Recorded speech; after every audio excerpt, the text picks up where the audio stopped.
Advocate Fick, thank you very much for your time. I want to start off with the question around Advocate Terry Mutau's report, the one titled the Great Bank Heist Report.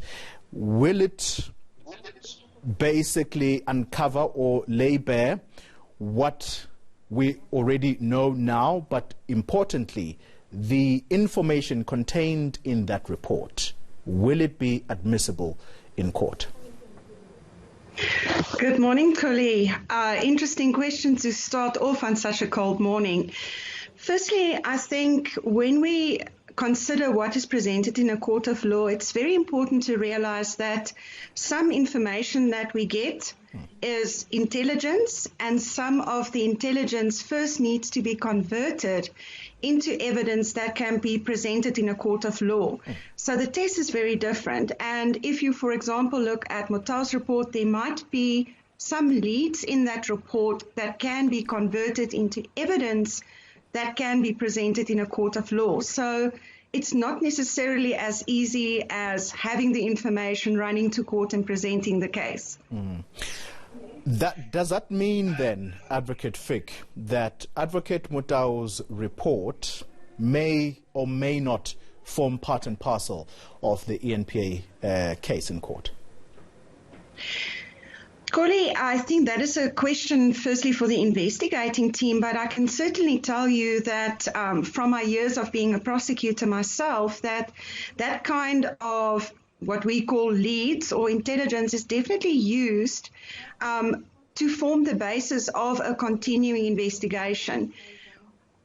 When you look at a case like VBS, the first thing to realize is that it needs to be investigated very thoroughly. Here you deal with a lot of financial transactions, and the flow of money is extremely important. So if you even just have regard to the type of charges that we find in the charge sheet of VBS, the forensic process behind what goes into that charge sheet is extremely important. So I don't think that the investigating team would ever disregard, but they do consider it as leads that need to be followed up and converted into evidence. Here's another important element to this case brought by the NPA, Advocate Fick, and that is that we understand there is a forensic investigation that was conducted on behalf of the NPA by law firm Worksmans. How important will that forensic report be in securing convictions in court? Is that the strength of the NPA's case? Koli, it's not just about the strength of the NPA's case. Remember, when we present a case in court, be it for the defense or for the prosecution, it's all about the interest of justice. And it is in the interest of justice, both for the accused as well as for the state, to do a proper investigation, to enable both teams to put all the facts before a court so that the court can reach a decision based on that. And as I said to you, especially when you have a case that has complex financial transactions, the forensic report becomes crucial, because the evidence that you're going to be presenting needs to show the flow of the money, how the money was transferred. Here you have charges of racketeering, you've got charges of money laundering. So that forensic report assists the court to form a picture of exactly what the magnitude of the transactions were, and secondly, who was involved. So yes, it is extremely important to all parties concerned. Yeah.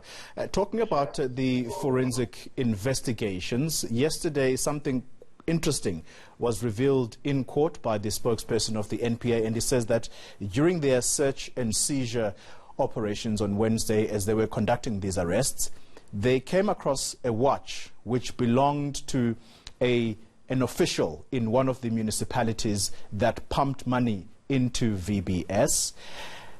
That is the kind of trail that the prosecutors are going to be looking for. And you also look at, for example, the report of the Daily Maverick by Paulie van Wyk, who talks about SMSs that were going between the people that were at VBS who are now at court, and talking and discussing how monies needed to go to which accounts. That's the kind of forensic investigation that's gone into this.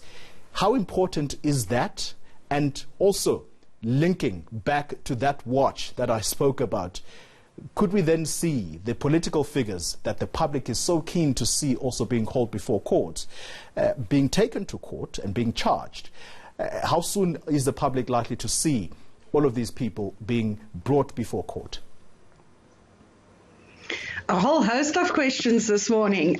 Firstly, the watch. We will always say that it allegedly belonged to somebody because it might not be a watch that's so unique that it's the only one in the world. But evidence is usually part, you can see it in the same way as you do a puzzle. It all slots together to form a picture. The same, I think, with Paulie's article, it was not SMSs she wrote about the WhatsApp conversation. So here again comes for the value and the need to gather evidence in a proper way so that it is presentable in a court of law, especially when you deal with digital evidence such as WhatsApps. The process to prove first the reliability and secondly the admissibility of that evidence in a court of law is crucial. So yes, it does play an important role. And if that watch, you have, for example, another piece of evidence that proves how the watch was handed over at a party as a reward. This is now just an example. That watch can be crucial. Sometimes it's small pieces of evidence that really breaks the case for you. Do you think the NPA has a strong case? Very briefly. There's one thing that you never do. You never say you have a strong case. Your case is only as good as the facts that you can present. But what I can say is I've seen the indictment that was prepared. I think it's very thoroughly done. And remember, when you look at an indictment, it's almost like looking at the executive summary of a very long report. You can see that a lot of work has gone in there, and let the court be able to see all the facts and make a good decision based on that.